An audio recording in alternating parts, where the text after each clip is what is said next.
말씀 봉독 감사합니다. 말씀 한 구절 더 읽고 말씀 전하겠습니다. 로마서 1장 17절 말씀 우리 한 목소리로 같이 읽겠습니다. 복음에는 하나님의 의가 나타나서 믿음으로 믿음에 이르게 하나니 기록된 바 오직 의는 믿음으로 말미암아 살리라 함과 같으니라. 아멘. 어제 한국에서 BTS 10주년 행사가 여의도에서 열렸다는 뉴스를 보았습니다. BTS를 상징하는 보라색의 서울을 물들이고 전 세계 아미들이 여의도로 몰려들어서 약 40만 명이 모였답니다. 외국인만 12만 명이었다라고 해요.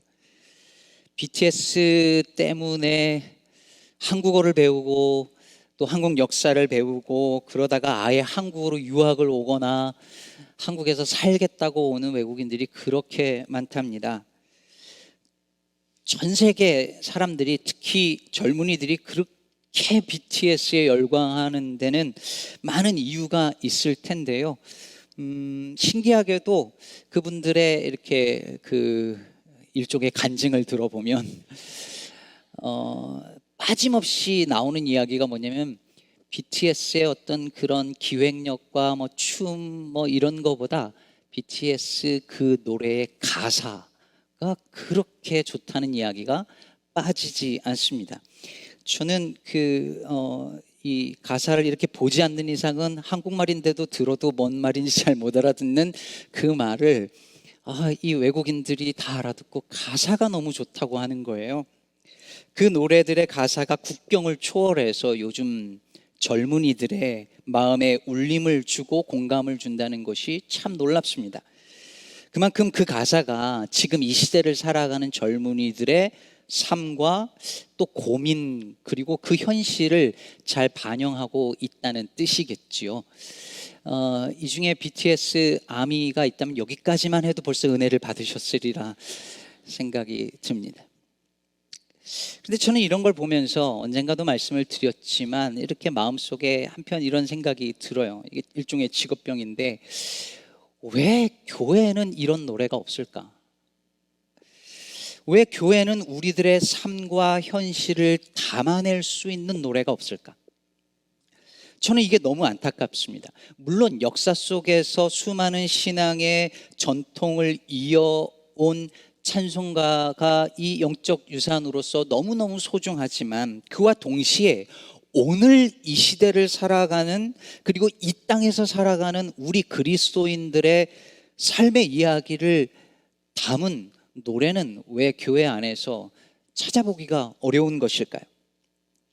이민자의 애환을 담은 그런 노래, 세컨 제너레이션 코리안 아메리칸으로 살아가면서 겪는 고민을 담은 노래, 엄마 혹은 여성의 경험을 담은 노래, 풀, 꽃, 나무의 아름다움을 노래하거나 혹은 아파하는 지구를 보며 함께 아파하는 노래, 이렇게 다양한 삶의 주제들을 믿음의 시선으로 바라본 그런 노래, 그런 찬송들이 왜 교회 안에는 찾아보기가 어려운 것일까요? 결국 이것은 우리의 신앙과 우리의 삶이 너무 동떨어져 있다라고 하는 어떤 반증이 아닐까 생각을 합니다. 성도들은 일터에서 정말 죽어라 열심히 일하며 경쟁하며 온갖 스트레스를 다 받고 엄마 아빠들은 애들을 어떻게 키워야 되는가 쩔쩔매고 가족들 안의 관계가 힘들어서 그 갈등 안에서 누군가는 끙끙 앓고 렌트비 걱정, 모기지 걱정, 집 장만 어떻게 해야 되나 한숨이 나오고 갑자기 찾아온 질병에 순식간에 삶이 뿌리채 흔들리고 하루가 멀다 하고 들려오는 총기 소식에 과연 내가 우리 가족이 이 나라에서 살아야 되는지 이 나라에서 과연 아이들을 키우면서 살 수 있는 것인지 염려스럽고 기후재앙이 지금 몰려와서 지금 눈앞에 있는데도 여전히 성장을 멈추지 않으려고 하는 사람들의 저 탐욕에 치가 떨리고 인공지능에 관한 뉴스를 들을 때마다 정말 이대로 우리 가도 정말 우리 괜찮은 걸까 섬뜩할 때가 많은데, 그런데 교회에서 들려오는 찬송, 기도, 설교는 이런 현실들과 너무 동떨어진, 너무 괴리감이 느껴지는 그런 이야기들 같이 보입니다. 뜬구름 잡는 소리 같습니다. 믿음이 내가 매일 경험하는, 일터에서, 직장에서, 학교에서 경험하는 그 리얼리티와 믿음이 상관없는 것 같아 보일 때가 많다는 것입니다. 왜 이렇게 되었을까요? 그럼 제가 젊을 때 몸이 굉장히 플렉서블 했거든요. 유연했거든요. 이렇게 그 다리 일자로 쫙 이것도 되고 뒤로 이렇게 허리하면 땅이 닿고 막 이렇게 유연했는데요. 나이가 좀 드니까 이게 몸이 굳어졌어요. 죄송합니다, 어르신들. 근데 이게 나이가 들면 몸이 굳어져요. 이게 자연스러운 거잖아요. 여러분, 사람이 죽으면 가장 두드러지는 현상이 뭐죠? 몸이 딱딱해집니다. 시신을 만져보면 아시죠? 딱딱합니다. 모든 생명은 죽으면 딱딱해집니다. 그래서 세상에 딱딱하고 굳은 것들은 죽음에 가깝고, 부드럽고 말랑한 것들은 생명에 가깝습니다. 그래서 한민복 시인은 오늘날의 문명을 가리켜서 딱딱하게 발기만 하는 문명이라고 했고, 이 시대에 필요한 건 저 갯벌이 보여주는 것처럼 말랑말랑한 힘이라고도 했습니다. 그런데 문제는 우리의 기독교 신앙 역시 딱딱해져 버렸다는 사실입니다. 예수님은 이 땅에 말랑말랑한 몸을 입고 오셔서 사람들과 더불어 먹고 마시면서 사셨고, 그렇게 살아 숨쉬는 이야기를 우리들에게 들려주셨는데, 우리는 그 펄떡펄떡 살아있는 그 이야기를 딱딱한 명제와 교리와 종교적 규범 안에 가둬버렸습니다. 교회 안에서 성도들이 하는 말이 딱딱합니다. 성도들의 표정이 딱딱합니다. 교회의 조직 체계가 딱딱하게 굳어져 있습니다. 그러니 이런 식의 신앙 체계가, 이 딱딱한 신앙 체계가 내 삶 혹은 우리가 살아가고 있는 이 땅의 현실과 무관하게 느껴지는 것은 어쩌면 너무 당연한 일일지도 모르겠습니다. 그래서 설교자의 사명이 있다면 그것은 딱딱하게 굳어진 것을 풀어내는 것입니다. 아니, 그것은 설교자만 아니라 성경을 읽고 묵상하는 우리 모두가 해야 할 일입니다. 굳어지고 딱딱해진 교리들을, 그 교리적인 언어들을 묵상하고 또 묵상해서 말랑말랑하게 만드는 거예요. 예수님은 굳어진 것들을 풀어내셨는데, 우리는 다시 이 기독교라고 하는 이 종교 체계 안에서 그 말랑말랑하고 살아있는 그 이야기들을 다시 틀 안에 딱 가둬서 딱딱하게 굳어지게 만들어 버립니다. 이것을 다시 묵상을 통하여, 기도를 통하여 살아 숨쉬는 부드럽고 말랑한 그 힘있는 이야기로 풀어내야 하는 것이죠. 그래서 그 안에 원래 담겨져 있는 생명의 이야기를 꺼내야 합니다.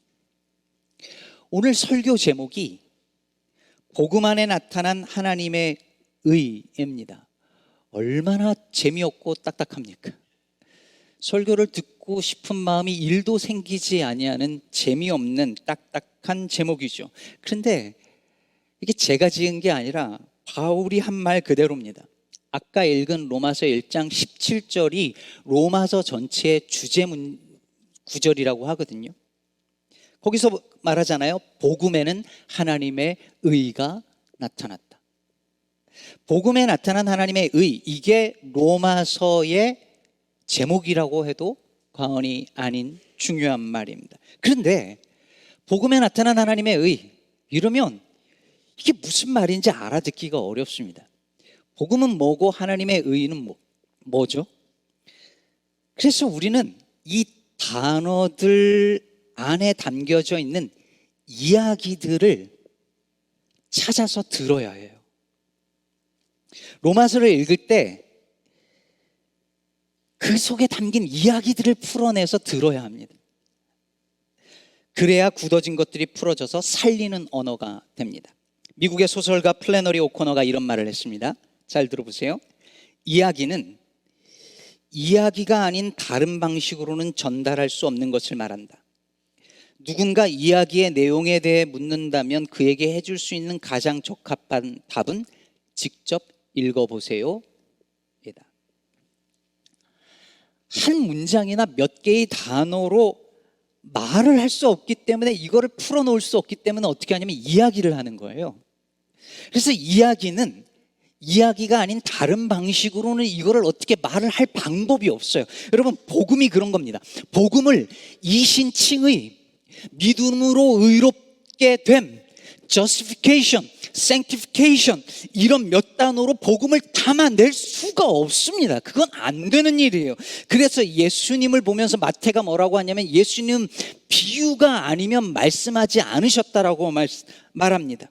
하나님 나라에 대해서 예수님은 언제나 이야기를 하셨습니다. 비유로 말씀하셨습니다. 왜냐하면 다른 방법이 없기 때문입니다. 하나님의 나라는, 이 복음은 이야기로서밖에 말할 수 없어요. 그게 복음이고 하나님의 나라입니다. 로마서를 읽을 때 우리는 자꾸 말씀을 어떤 딱딱한 틀 안에 넣어서 설명하려는 유혹을 받습니다. 딱딱 떨어지게, 앞뒤가 맞게, 논리적으로 맞게, 교리적으로 체계화해서 설명이 클리어하게 딱 되게, 그렇게 하기를 원합니다. 구원의 순서 같은 것을 따져서 거기에 딱 넣고 싶어 해요. 제가 20대 때 신학을 공부하면서 그런 고민을 많이 했어요. 예정이 먼저인가 예지가 먼저인가, 하나님의 은총이 먼저인가 우리의 주님을 향한 믿음이 먼저인가, justification과 sanctification과 glorification, 이 순서들 중에 나는 지금 어디에 와 있는가, 뭐 이런 고민들을 많이 했습니다. 우리는 이렇게 딱딱 떨어지는 어떤 교리적인 체계 안에 말씀을 넣고 싶어 합니다. 그러나 여러분, 말씀은 그렇게 읽는 게 아닙니다. 풀어놓은 것을 다시 딱딱하게 만들면 안 됩니다. 딱딱한 걸 풀어야죠. 그래서 말씀 안에 담긴 숨소리를 듣고 이야기를 들어야 합니다. 사도 바울도 지금 이야기를 하는 거예요. 우리는 잘 모르지만 이 로마서를 쓸 때 듣는 사람들은 이야기가 들렸을 거예요. 아는 이야기들을 사도 바울이 가지고 오거든요. 그렇다면 복음에 나타난 하나님의 의, 이 말 속에 담긴 이야기는 뭘까요? 겁나 긴 이야기를 겁나 짧게 해보겠습니다. 김군주 교수님의 버전인데, 태초에 하나님이 세상을 창조하시고 참 좋으셨어요. 하늘의 해와 달과 별들뿐만 아니라 땅의 풀 한 포기까지 너무 보기 좋았어요. 그리고 하나님이 흙으로 빚으신 사람을 거기다가 두시고 그 세상을 잘 돌보고 관리하라고 하셨어요. 그런데 인간이 하나님처럼 되고 싶어서 반역을 저질렀고, 그래서 세상이 망가져 버렸습니다. 이 세상은 미움과 싸움, 그로 인한 고통으로 가득 찼고, 그 인간의 역사는 끊어지지 않았고, 사람들은 서로와 서로를 소외시키고 자연을 소외시켜 버렸어요. 그 모습을 보면서 하나님이 이 어그러지고 비틀어진 세상을 바로 잡겠다라고 마음을 먹으세요. 그래서 생각한 하나님의 방법이 뭐였습니까? 한 사람을 선택해서 부르시고 그로 민족을 이루어서 그 민족으로 온 세상을 다시 회복하는, 바로잡는 복의 통로로 삼고자 하셨습니다. 그가 누굽니까? 아브라함입니다. 그래서 하나님이 아브라함과 약속, 즉 언약을 맺으십니다. 하나님은 그들의 하나님이 되고, 그들은, 즉 이스라엘은 하나님의 거룩한 백성과 나라가 되어서 세상을 섬기겠다는 그 커버넌트, 언약이었습니다. 그런데 이스라엘은 그 언약에 faithful, 신실하지 않았습니다. 끝까지 계속해서 불순종하고 또 불순종하고 하나님보다 우상 섬기기를 좋아했습니다. 자, 이제 어떻게 할까요? 하나님이 정말 좋은 세상을 창조하셨는데 망가져 버렸어요. 그래서 이 망가진 세상을 다시 바로잡겠다라고 선택한 민족은 불순종해 버렸어요. 이제 어떻게 할까요? 하나님이 이제 어떻게 하면 좋을까요? 저들이 약속을 깨버렸으니, 언약을 깨버렸으니 하나님도 언약을 깨버리고 그들과 세상을 다 없애버려야 할까요? 아니요. 하나님은 끝까지 그 커버넌트에 신실하기로 하셨습니다. 그 약속을 지켜내십니다. 어떻게 해요? 십자가에 죽기까지 복종하신 예수님의 그 신실함을 통하여, 그분의 신실함을 통하여 하나님과 우리의 관계를 바로잡으시고 이 망가지고 어그러진 세상을 바로잡으십니다. 자, 여러분, 이 이야기의 근거에서 로마서를 읽는 것이고 오늘 본문을 읽는 겁니다. 오늘 본문 쭉 읽었지만 여러분이 이 이야기의 근거에서 읽어보세요. 오늘은 21절을 중심으로 말씀을 하려고 합니다. 21절을 보면, 이제는 율법 외에 하나님의 한 의가 나타났으니 율법과 선지자들에게 증거를 받은 것이라. 하나님의 의가 나타났다는데 이게 뭔지 이것만 보면 몰라요. 근데 앞에 이야기를 들어보세요. 하나님의 의는 모든 어그러지고 비틀어진 것을 다시 바로잡으시려는 하나님의 신실함입니다. 근데 그 하나님의 의가 율법 외에 나타났대요. 이 말은 율법과 별개로 나타났단 말이거든요. 여러분, 율법은 바로잡지 못해요. 그렇잖아요. 율법은 너 틀렸어, 이거 어그러졌어, 이거 비틀어졌어 라는 걸 보여줄 뿐이지 율법은 바로잡지 못해요. 그래서 율법과 별개로 우리를 바로잡아 주시는 하나님의 한 의가 나타났는데 그게 뭔지가 22절에 나와 있습니다. 같이 한번 읽어보겠습니다. 곧 예수 그리스도를 믿음으로 말미암아 모든 믿는 자에게 미치는 하나님의 의니 차별이 없느니라. 자, 여러분, 이제 제가 매우 논쟁적일 수 있는 한 가지 이야기를 합니다.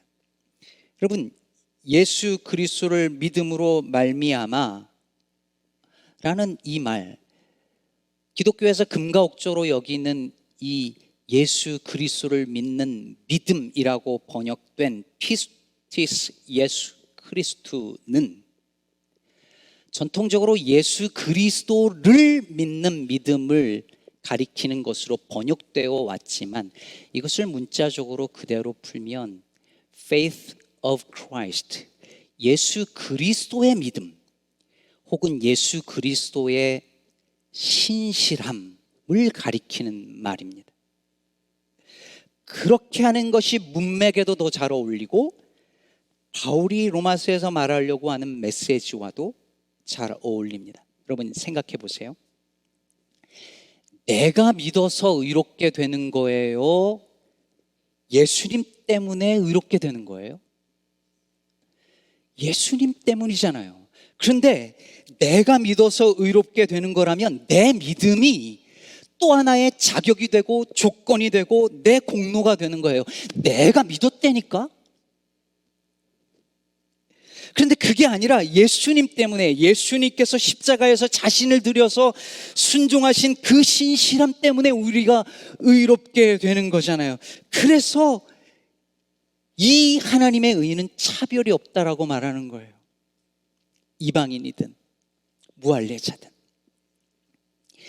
예수님의 신실함 때문에 우리에게 주어지는 의로움이기 때문입니다. 몇 주 전 토요 새벽 예배 때도 말씀드렸지만 저는 이 믿음의 주제에 대해서 고민이 많습니다. 오늘날 교회가 이 지경에 이른 것에 관해 예전에는 제가 이렇게 생각했어요. 그리스도인들이 믿음대로 살지 못하기 때문이라고. 다시 말해서 믿음이 그 믿음에 따르는 행실이 와야 되는데 믿기는 하는데 그 믿는 대로 행하지 않아서 오늘날 교회가 이렇게 되고 세상으로부터 욕을 먹는다라고 저는 그렇게 생각해 왔어요. 그런데 날이 갈수록 그게 아니라는 생각이 듭니다. 그게 아니라 우리의 믿음에 뭔가 문제가 있었던 건 아닐까요? 믿음대로 살지 않아서가 아니라 믿음대로 살아서 문제예요. 잘못된 믿음대로 사는 거죠. 잘못된 믿음대로 계속 똑같이 산 거예요. 처음부터 믿음이 잘못된 것 아니었냐는 얘기입니다. 우리는 예수를 믿으면 의롭게 되어 천국 가는 것이 복음이라고 배웠고 그런 복음을 믿었습니다. 천국 가는 조건으로 믿음이 있어야 하고 그 믿음이 없으면 지옥행이라고 배웠습니다. 그래서 믿어 의롭게 된다라고 하는 것이 뭐냐면 내가 죽어서 지옥을 가는 것이 아니라 천국을 가게 만드는 티켓이라고 생각하게 되었습니다. 나 예수 믿어, 그러니 나 당연히 천국 가라고 하는 이 믿음이라고 하는 것이 또 하나의 공로요, 자랑거리요, 하나의 티켓이 된 것입니다. 그러니 이런 믿음은 죽어서 그 하나님 앞에 서서 천국을 갈 수 있게끔 만들어주긴 하지만 내가 살아있는 동안에는 아무 의미 없는 믿음이 됩니다. 이에 대해 달라스 윌라덴이 이렇게 말합니다. 비록 이 구원관과 은총 이해가 죽을 준비는 하게 해줄지언정 어떻게 지금 부활의 삶의 은총과 능력 속에서 살아갈 것인가에 관해서는 아무런 도움도 주지 못한다. 설교 서두에서 말씀드린 것처럼 우리의 믿음은 천국을 죽어서 천국 가도록 도와주는 그걸 준비해주는 믿음의 역할은 할지언정 그것 귀중하지만 살아있는 동안에 우리가 살아가는 수많은 삶의 문제에 대해서 이 믿음이 어떤 의미를 주냐는 것입니다. 참 이상하죠. 어떤 크리스찬들은요 천국에 아무나 다 들어가는 걸 원하지 않는 것 같아요. 여러분 천국에 다 들어가면 좋아요? 싫어요? 근데 어떤 성도들은 브래넌 매닝이 말한 것처럼 어중이 떠중이 다 들어가는 천국이라면 나 안 가고 싶다고 말해요. 아니 나는 예수 믿었고 예수 믿는 것 때문에 이렇게 썬데이에 딴 것도 못하고 여기 와서 예배를 드리고 있고 봉사도 하고 섬기고 예수 믿는 게 얼마나 힘든데 그거 하는데 그렇게 해서 나는 천국에 갔는데 저 인간들이 같이 천국에 와? 안 믿는데 지옥 가야지 당연히. 아니면 대충 믿는 저것들은 그 사이 어디쯤 가야지.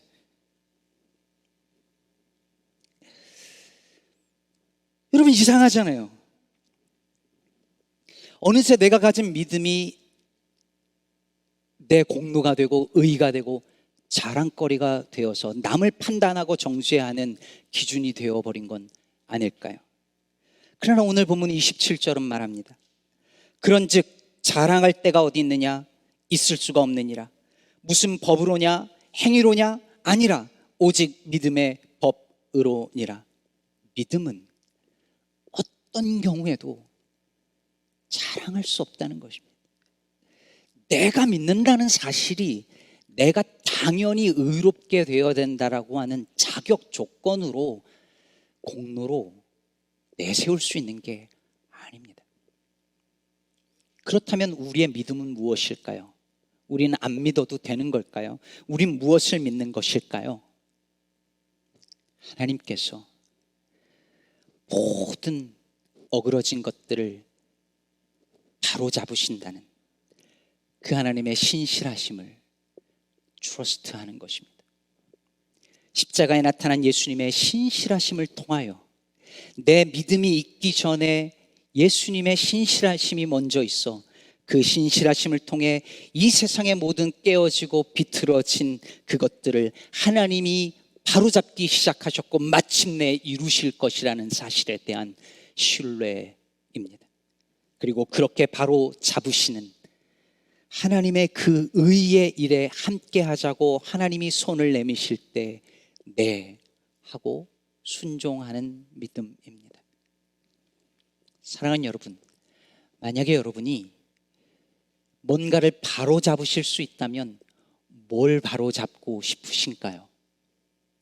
저는 초등학교 4학년 때 엄마에게 거짓말하고 우유값 삥 당한 거 과거로 돌아가서 바로 잡고 싶습니다. 저는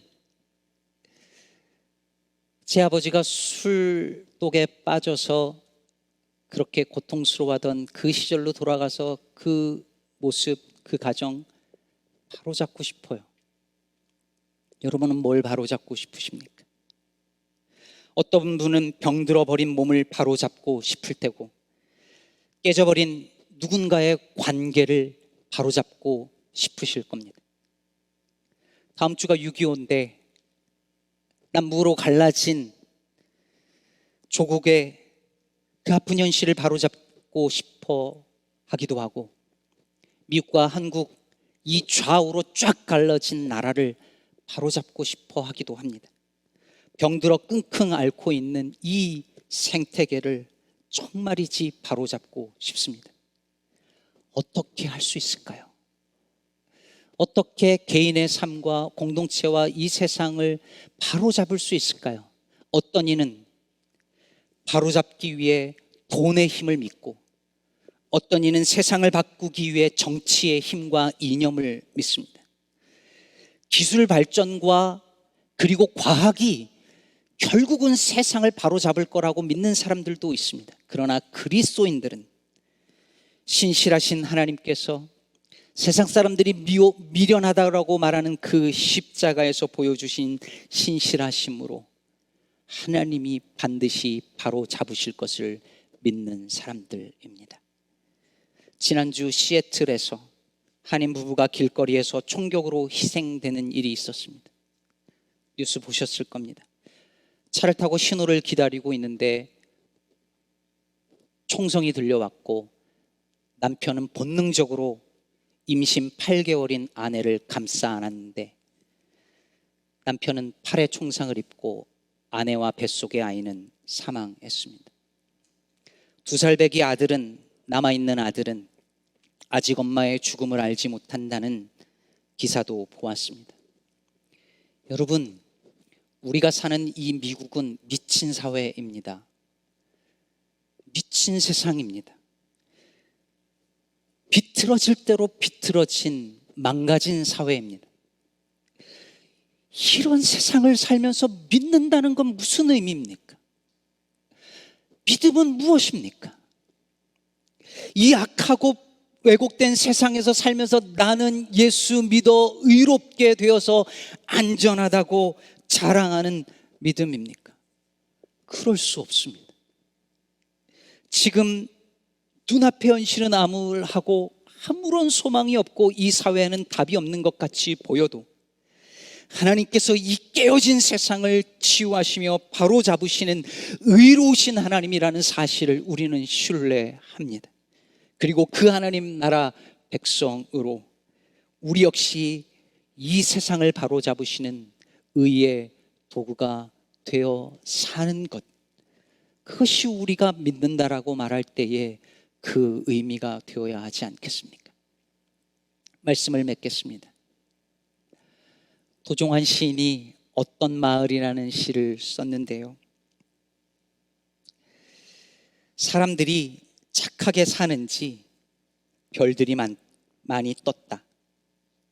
개울물 맑게 흐르는 곳에 마을을 이루고 물 바가지에 떠 담던 접동 새소리 별 그림자, 그 물로 쌀을 씻어 밥 짓는 냄새 나면 굴뚝 가까이 내려오던 밥티처럼 따스한 별들이 뜬 마을을 지난다. 사람들이 순하게 사는지 별들이 참 많이 떴다. 참 사람들이 착하고 순하게 사는 저 마을에 별들이 이렇게 많이 떴대요. 이 시를 도종환 시인이 충북 제천에서 썼습니다. 충북 제천시 백운면 평동리 판화가 이철수의 마을에서 쓴 시입니다. 착하고 순한 사람들이 사는 마을. 도시에서 별이 안 보인다는 거예요. 왜 안 보일까요? 우리 생각하죠. 공해가 많아서. 근데 시인은 그런 얘기를 하는 게 아니에요. 도시에서 살면서 사람들의 마음이 딱딱해지고 강팍해지고 경쟁해서 그렇게 살다가 보니까 사람들이 서로를 안 돌아보고 별을 안 보니 별들이 자기를 안 보아주니까 그 도시를 떠난 거예요. 그리고 착하고 순하여 서로를 바라보고 별들을 바라봐 주는 그 마을로 모여들어 거기 떠 있는 거죠. 충북 제천에. 아는 분만 아시죠? 저는 로마서 8장에서 바울이 피조물이 탄식하며 뭔가를 기다리고 있다라는 그 말이 이렇게 들립니다. 사람들이 좀 순해졌으면, 사람들이 좀 착해졌으면, 그러면 떠났던 별들이 돌아오고 떠났던 새들이 돌아오고 망가졌던 이 피조 세계가 다시 조금씩 회복될 수 있기 때문입니다. 사랑하는 성도 여러분, 하나님께서 그렇게 하실 것입니다. 그 하나님의 신실하심을 믿는 자들을 통하여 하나님이 바로 잡으실 것입니다.